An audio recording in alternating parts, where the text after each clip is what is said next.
Hola, comenzamos aquí una nueva clase de nuestra introducción a la filosofía. Esta vez el autor que nos convoca es Aristóteles. En las distintas comisiones de primer año leemos diferentes obras de Aristóteles. La política es una, la ética, de las que leemos fragmentos, y la metafísica.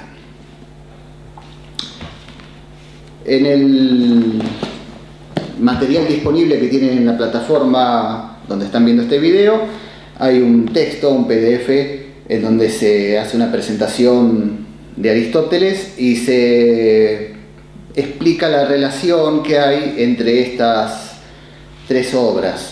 Es un texto que conviene leer aparte de esta clase. Ética y política son textos fácilmente complementarios. La ética busca el bien individual, la vida buena del hombre, pero, según Aristóteles, esa vida buena que se busca en la ética no es posible alcanzarla sin un marco político adecuado que permita al hombre desarrollar todas sus potencialidades. Entonces, en Aristóteles, ética y política se sostienen mutuamente, se complementan, son como anverso y reverso de la misma trama vital.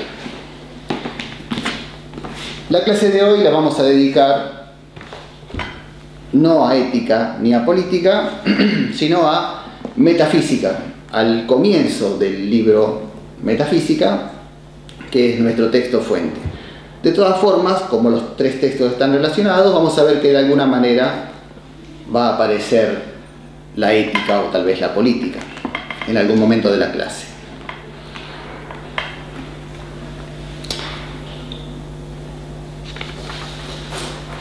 La metafísica se trata de una obra fundamental para Occidente.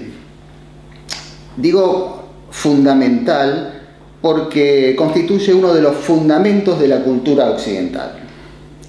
Si escudriñamos en las bases sapienciales de Occidente, encontraremos que esta obra metafísica ocupa allí un lugar preponderante. En realidad Aristóteles no la llamó metafísica, nunca utilizó esa palabra, ni siquiera conoció esa palabra porque se inventó después. Metafísica es un título que se le puso unos siglos más tarde. Aristóteles utiliza diferentes palabras, diferentes fórmulas para referirse al contenido de esta obra. Ahora, ¿por qué sucede eso? ¿Por qué Aristóteles no mantiene un criterio coherente a lo largo de la obra? ¿Por qué aparecen distintas palabras o distintos nombres según uno vaya leyendo capítulo tras capítulo? Lo que ocurre es que en realidad no se trata de una obra que Aristóteles haya escrito como tal, de manera orgánica, planificada, con un desarrollo argumentativo. No hay en esta obra una cohesión bien lograda, porque en realidad este libro no es otra cosa que una recopilación de apuntes escritos por Aristóteles en distintos momentos y seguramente con distintas intencionalidades. La mayoría de estos textos que componen esta obra son borradores que Aristóteles escribía para él mismo, para dar sus clases en el Liceo. El Liceo es la institución educativa que fundó Aristóteles allí en Atenas. Por eso, esta obra es una obra que adolece de ciertas desprolijidades, tiene frases incompletas, sobreentendidos, ejemplos truncos, chistes internos, porque estaban escritos para sostener una charla con sus alumnos en un lugar determinado y en un momento determinado. No era una obra para ser publicada. Se trata entonces de un compilado de apuntes relacionados por una cierta familiaridad temática y que luego, en el siglo I a.C., un tal Andrónico de Rodas, que era bibliotecario del Liceo, los fue reuniendo y organizando como si se tratara de una sola obra. Esa compilación de apuntes es este libro que ahora conocemos como La Metafísica de Aristóteles. Bien, dijimos que Aristóteles jamás utilizó esa palabra, metafísica. Entonces, ¿cómo se refiere él al contenido de estos textos? Vamos a verlo ahora. Aquí tenemos unas simpáticas etiquetas, muy discretas, con los diferentes nombres que fue utilizando Aristóteles para referirse a esta obra.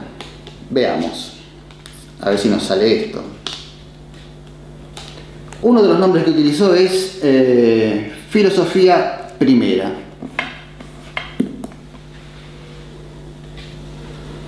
Otro, Ciencia Primera. Vamos a ponerlo por aquí.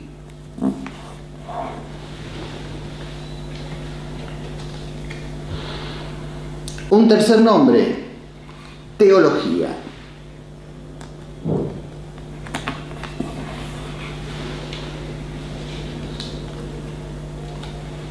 Sabiduría.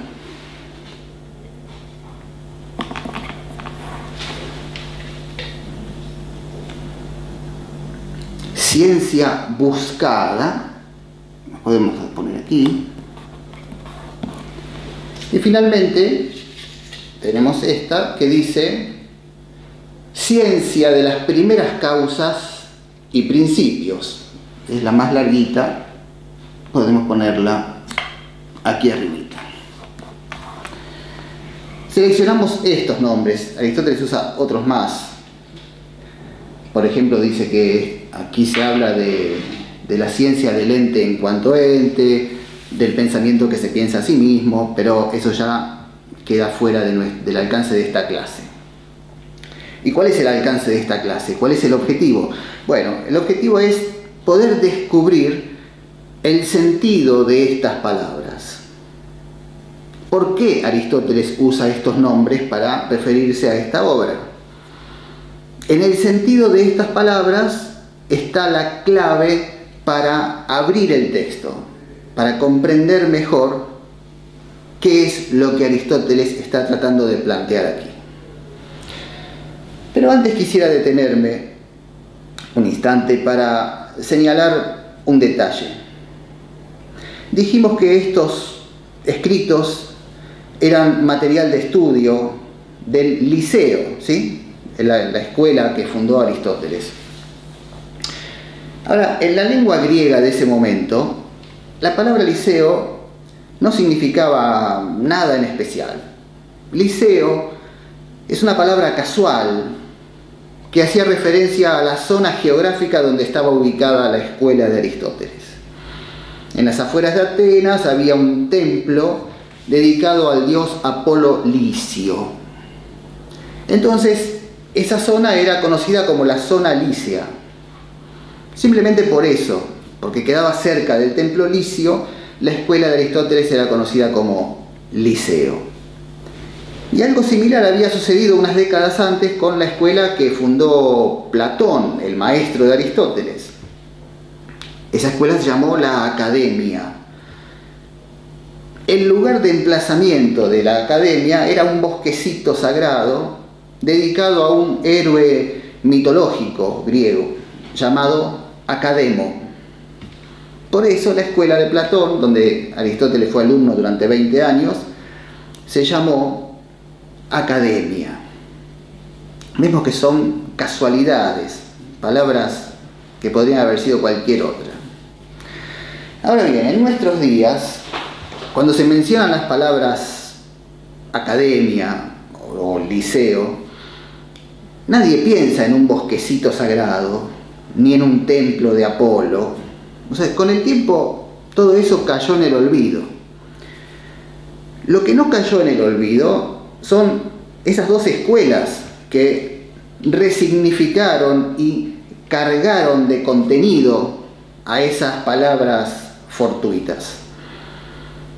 Puede, a partir de esto, imaginarse uno la formidable potencia de lo producido en esas dos instituciones. Después de 25 siglos, en todo Occidente, quien oye liceo, quien oye academia, en lugar de oír templito o bosquecito sagrado, oye otra cosa. Oye estudio, formación, investigación, producción de conocimiento, rigurosidad, excelencia. Y otro detalle impresionante. Como ya dijimos, este libro, Metafísica, no es más que un conjunto de anotaciones y apuntes de clase de Aristóteles, borradores. Lo impresionante es que estos meros borradores, con los siglos, llegaron a constituir nada menos que una de las bases sapienciales de Occidente. Estos muchachos, Platón, Aristóteles, parece que cuando se ponían a pensar y a escribir, se lo tomaban en serio. Creo que merece la pena detenerse a meditar un instante sobre esto, tanto los docentes como los estudiantes, especialmente si aspiramos a que algo de lo que producimos en la universidad sea digno de ser considerado académico. Bien, hecha esta consideración, vayamos al texto, al rejunte de borradores de Aristóteles. Voy a leer la primera frase, cómo arranca la obra. Empieza con una frase muy contundente. Todos los hombres, por naturaleza, desean saber. Eso es todo. Va de vuelta. Todos los hombres, por naturaleza, desean saber. Así comienza la metafísica de Aristóteles.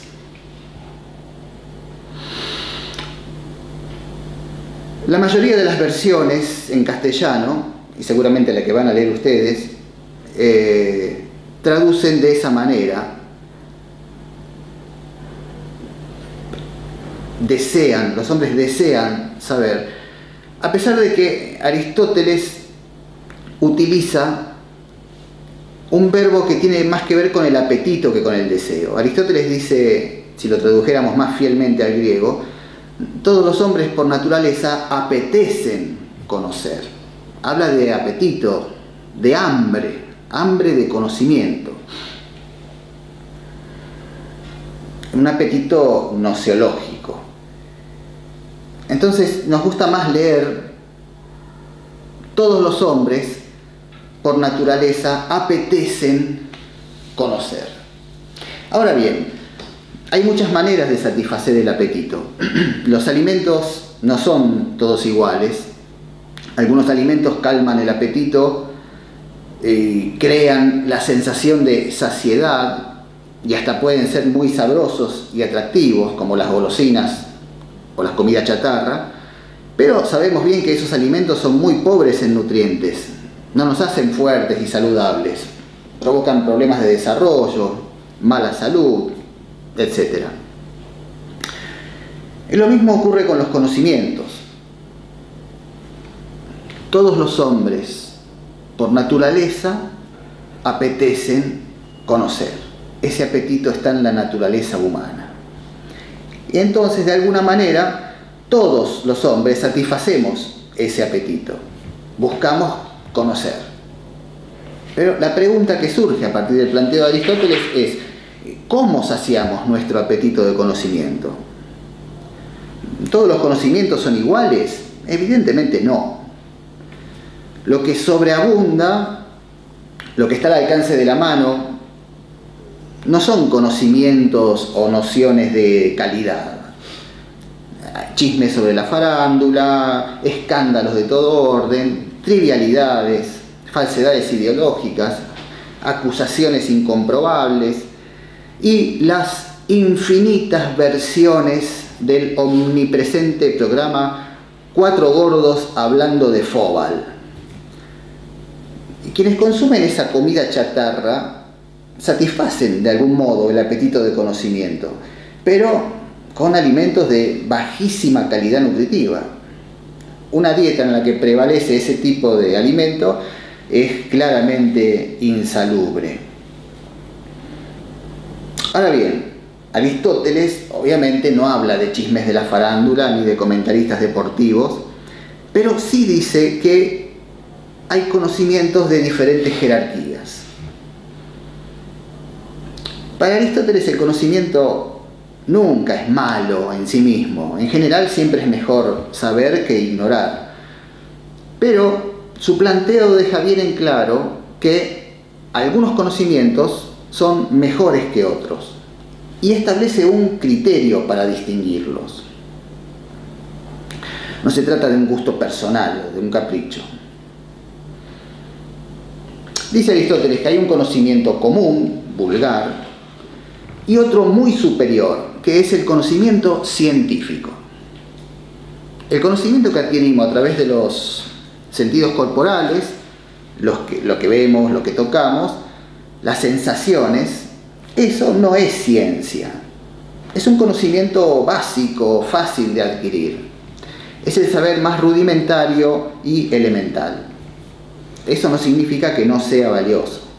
Toda forma de conocimiento es valiosa, pero el conocimiento sensible es el menos valioso de todos. Hay otra forma de conocimiento un poco más sofisticada que Aristóteles llama experiencia. Tenemos experiencia cuando gracias a la memoria podemos reunir varios recuerdos de una misma cosa. La familiaridad con ciertos objetos, la frecuentación de determinados ámbitos o circunstancias nos permite tener un conocimiento superior al que puede tener un novato o alguien inexperto. Esta clase de conocimiento, experiencia, es mejor que la sola sensación, pero no pasa de ser un conocimiento vulgar, no llega a ser científico. ¿Por qué? ¿Por qué no es científico? ¿Qué características tiene que tener un conocimiento científico? Bueno, básicamente hay dos razones por las cuales la experiencia no es ciencia. La primera, porque la ciencia no se ocupa de lo particular y tampoco estudia generalizaciones parciales basadas en la experiencia. La ciencia siempre es conocimiento de lo universal, que obviamente incluye lo particular, lo que vemos y tocamos. Pero lo propio de la ciencia es conocer lo universal. La segunda razón por la que la experiencia no alcanza el rango de ciencia es que la ciencia no conoce solamente la cosa, el objeto, sino que además conoce las causas del objeto. Es decir, no solo conoce el qué, la cosa, sino también el por qué. Tengo conocimiento científico de algo cuando no solo sé que ese algo existe, sino que también sé por qué existe. Conozco la justificación de eso que existe, lo que lo explica. El ejemplo que pone Aristóteles es el del eclipse. Dice, cuando se produce un eclipse, cualquiera puede conocer la existencia de ese hecho con solo mirarlo. Cualquiera conoce el qué.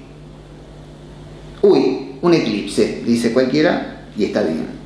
Pero solo unos pocos son capaces de saber por qué se produce. Para la ciencia no basta con ver la cosa, hay que llegar a descubrir el porqué de la cosa. Hay que dar con el fundamento y la razón de ser del objeto. De lo que se trata es de llegar a conocer por qué el objeto es y por qué es así y no de otro modo. Eso es conocer en sentido fuerte. Eso, para Aristóteles, es ciencia. Ahora bien, conocer las causas es una pretensión muy alta. Conocer las causas es conocer aquello que da cuenta de la cosa, las condiciones que fundamentan al objeto, lo que hace posible su existencia. Si las causas se modifican o se suprimen, se modifica también o se suprime la cosa misma, como sabe cualquiera que haya visto la película Volver al Futuro. Ahora bien, dentro del conocimiento científico existen diferentes grados de cientificidad. Hay saberes que son plenamente científicos y otros que lo son parcialmente. En este planteo, la medicina, por ejemplo, tiene un rango intermedio entre lo científico y lo no científico. Ciertamente el médico posee un saber científico, tiene un conocimiento teórico acerca de la relación causal entre el síntoma y la enfermedad, entre el fármaco y la curación, etc. Ese es el aspecto científico de la medicina. Pero la tarea del médico no es curar al hombre en general, al hombre universal, sino a este paciente particular que vino al consultorio porque le duele acá. En ese momento de curar a un paciente, el médico no ejerce una ciencia, sino un arte, el arte de curar. El arte de curar consiste en aplicar la ciencia médica, ese saber teórico y universal que se estudia en los libros de medicina, aplicar eso a un caso particular. El arte de curar, entonces, no es propiamente ciencia, sino la aplicación práctica de una ciencia. Eso es arte para Aristóteles. Ahora, una vez dicho esto, tratemos de dilucidar las palabras de las etiquetas, las distintas formas que Aristóteles utiliza para referirse al contenido de estos textos. Y comencemos por sabiduría, que está aquí. ¿Por qué Aristóteles dice que esto se llama sabiduría, el contenido de esta obra?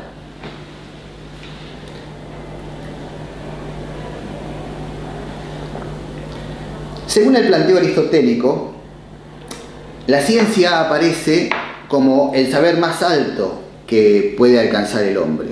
La ciencia, el saber máximo humano.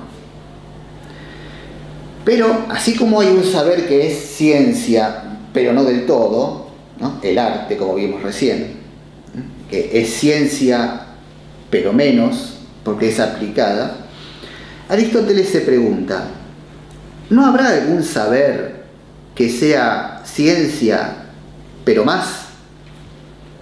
¿No habrá un conocimiento que sea más que ciencia y que entonces merezca llamarse ya no ciencia, sino sabiduría?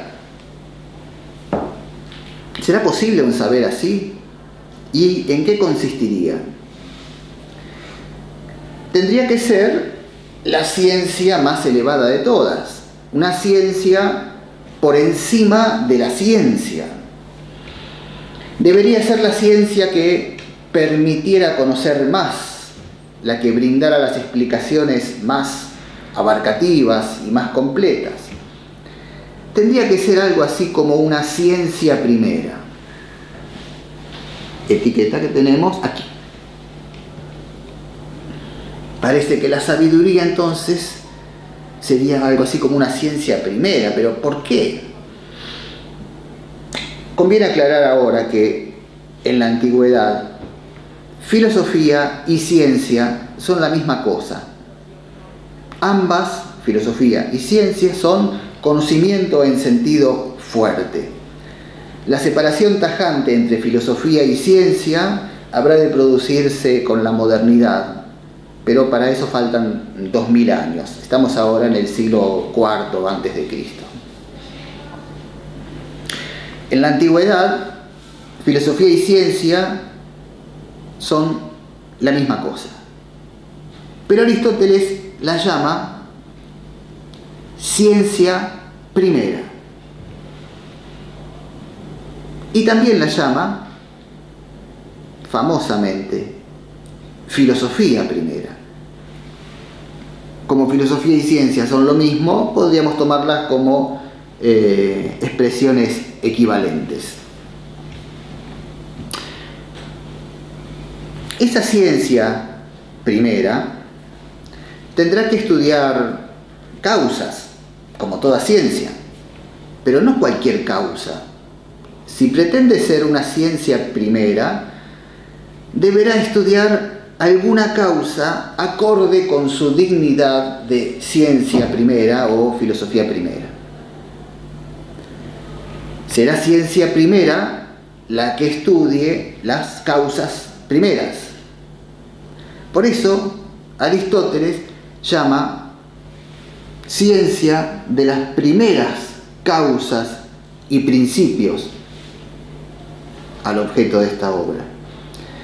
Principio es lo mismo que causa primera en Aristóteles. La causa primera es el principio de la cosa. Funcionan como sinónimos. Pero bueno, ya a esta altura de la clase preguntarán al borde de la desesperación, ¿qué es una causa primera? Bueno, ya vamos a llegar, calma. Cuando se investigan las causas de un objeto, ¿cuáles son sus causas? Enseguida se descubre que hay causas muy próximas y causas más lejanas. Las causas próximas son más fáciles de conocer que las lejanas. Permítanme ponerme a mí mismo como objeto de este ejemplo. ¿Cuál es la causa que da cuenta de mi existencia? Bueno, una respuesta que surge enseguida es mis padres. Mis padres son la causa que me explica a mí, y no solo a mí, sino también a mis hermanas. Pero alguien podría preguntar, ¿cuál es la causa que explica la existencia de mis padres? Es decir, ¿cuál es la causa de mi causa? Respuesta, mis abuelos. Fácil. Mis abuelos son una causa un poco más lejana. Esta causa más lejana tiene el inconveniente de que resulta un poco más difícil de ser conocida, pero en compensación tiene la ventaja de que explica un poco más. Mis abuelos no solo me explican a mí y a mis hermanas, sino que también son causa de mis padres, de mis tíos y de mis primos. Nos alejamos un solo escalón, un solo grado, y ya tenemos una explicación más amplia y más abarcativa. Podríamos preguntar también por la causa de mis abuelos, y luego por la causa de la causa, y por la causa de la causa de la causa.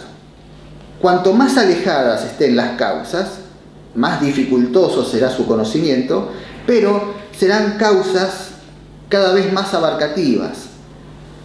Tendrán progresivamente mayor capacidad de explicación. Pero esta regresión en busca de la causa no puede ser infinita. Tiene que haber un punto en el que esta cadena de causas se detenga. Es decir, tiene que haber una causa primera que explique todas las demás causas. De eso se ocupa precisamente esta obra. Estudia causas, pero no cualquier causa, como hace toda ciencia, sino la causa primera.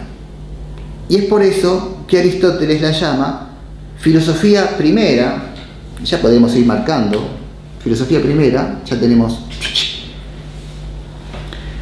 resuelta esta etiqueta. La llama también ciencia primera, porque dijimos que eran sinónimos. Y también la llama ciencia de las primeras causas y principios, por lo que dijimos recién.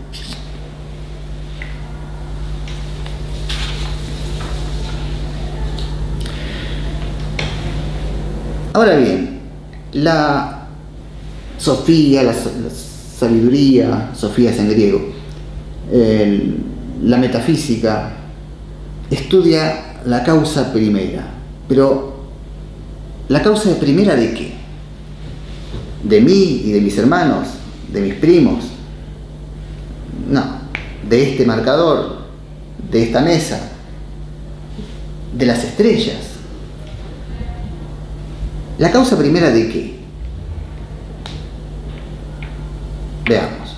Si las causas remotas son las más abarcativas, la causa primera tiene que ser la causa de todo lo existente, de mí, de mis hermanos, del marcador, de la mesa y de las estrellas también, de la totalidad de lo existente, del universo entero. El metafísico no se pregunta por la causa de este objeto o de aquel, las causas particulares que explican este objeto, sino que se pregunta por la causa de la totalidad. La causa primera es la causa que precede a las demás causas. Todas las otras causas dependen de ella. Es una causa límite. Más allá de esa primera causa no se puede ir. No hay nada para conocer. Esa primera causa proporciona un conocimiento extremo, un conocimiento último. Esa primera causa tiene que ser una causa incausada. No puede tener causa. Si esa primera causa tuviera una causa, entonces ya no sería primera causa. La primera causa sería la anterior. Por eso dice Aristóteles, en algún momento esto se tiene que cortar, no puede llegar al infinito. Y Aristóteles sigue pensando, esa causa primera no puede depender de nadie, ni de nada. Tiene que ser algo absolutamente autónomo, autosuficiente. Pero no hay nada en el mundo físico que tenga esas características. Esa causa primera no puede pertenecer al mundo de la física. En el mundo de la física todo tiene su causa. No hay nada que sea incausado. O sea que esa primera causa tiene que ser algo que trascienda la física, que esté más allá de la física. ¿Cómo se dice más allá de la física en griego? Se dice metafísica, que es la palabra que inventó Andrónico de Rodas cuando reunió estos apuntes de Aristóteles y se vio la necesidad de ponerle un nombre para hacer una obra. Le puso metafísica por eso, porque se dio cuenta de que a lo que apuntaba la obra era a esa causa que está más allá de la física. Metafísica es lo que trasciende la física, lo que está después o más allá de la física. Así que con eso ya tenemos el significado de metafísica, que no tiene etiquetita porque ya venía impreso, pero también le podemos hacer el chic chic.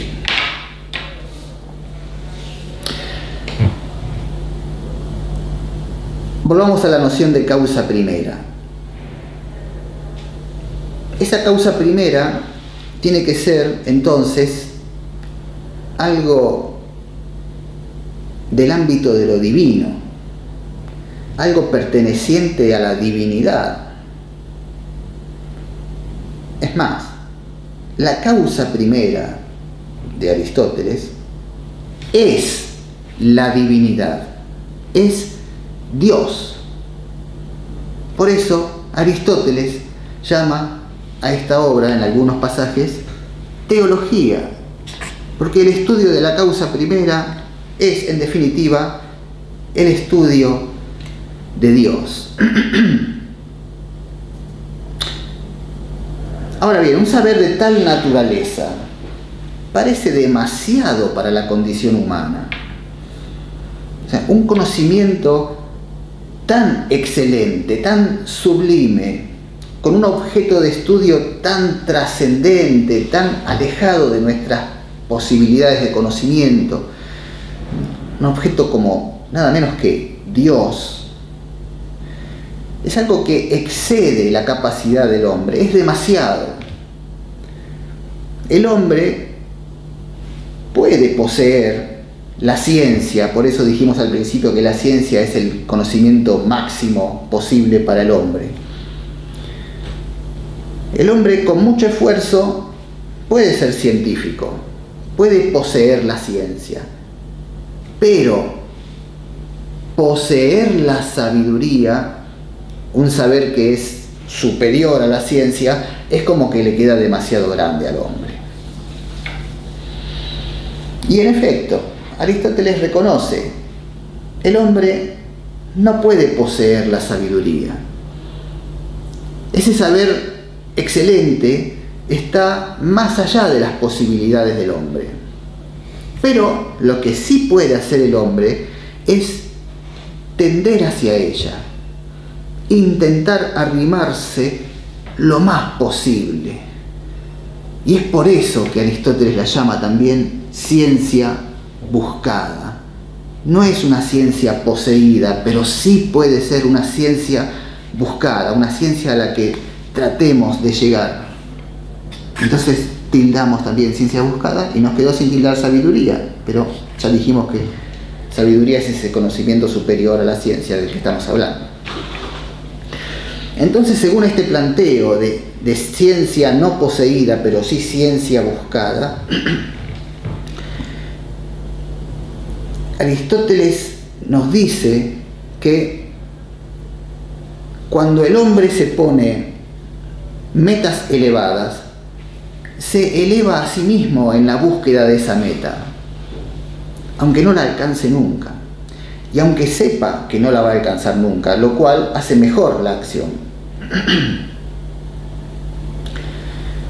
Las metas nobles no se ennoblecen, las grandes no se engrandecen. Y, agrega Aristóteles, las divinas nos divinizan,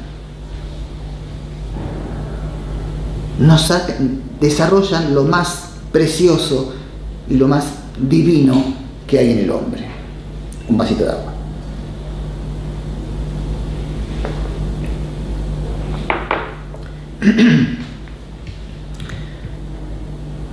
Y así como el programa Cuatro Gordos hablando de Fóbal nos termina achanchando, las metas que sobrepasan lo estrictamente humano nos ayudan a superar de algún modo lo estrictamente humano. Y el que busca lo divino se parece cada vez más a algo divino, aunque nunca puede hacerlo del todo porque somos hombres, somos mortales, somos humanos. Pero lo que sí hace es cultivar lo más divino que hay en cada uno de nosotros. Y aquí es entonces donde la metafísica, por fin, vemos que se toca con la ética. Dejemos hablar a Aristóteles. Veamos lo que escribió en su Ética, en el libro 10, que como dijimos al principio de la clase, busca la vida buena del hombre, el mejor modo de vida posible para el hombre. Buscamos en el libro 10 de la Ética y nos encontramos con lo siguiente. Dice Aristóteles: una vida dedicada totalmente a la sabiduría sería superior a la de un hombre, pues el hombre viviría de esta manera no en cuanto hombre, sino en cuanto que hay algo divino en él. Por eso, y a pesar de no ser más que hombres, no debemos limitarnos, como quieren convencernos algunos, a los conocimientos y sentimientos puramente humanos. Y aunque seamos mortales, no debemos resignarnos a nuestra condición mortal. Por el contrario, es preciso que en cuanto de nosotros dependa, nos liberemos de los lazos de la condición mortal y hagamos todo lo posible por vivir conforme a lo más excelente que hay en nosotros. Que aunque esa parte, la más excelente, sea muy pequeña en volumen, sobrepasa a todas las demás en poder y en dignidad. Este es Aristóteles. Y con estas estimulantes palabras cerramos esta clase. ¿Nos quedaba alguna etiqueta sin tildar? No, están todas tildadas. Muy bien, quiere decir que más o menos el objetivo de la clase queda alcanzado.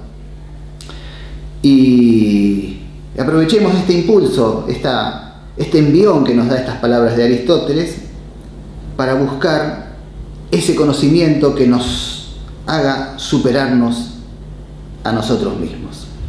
Muchas gracias.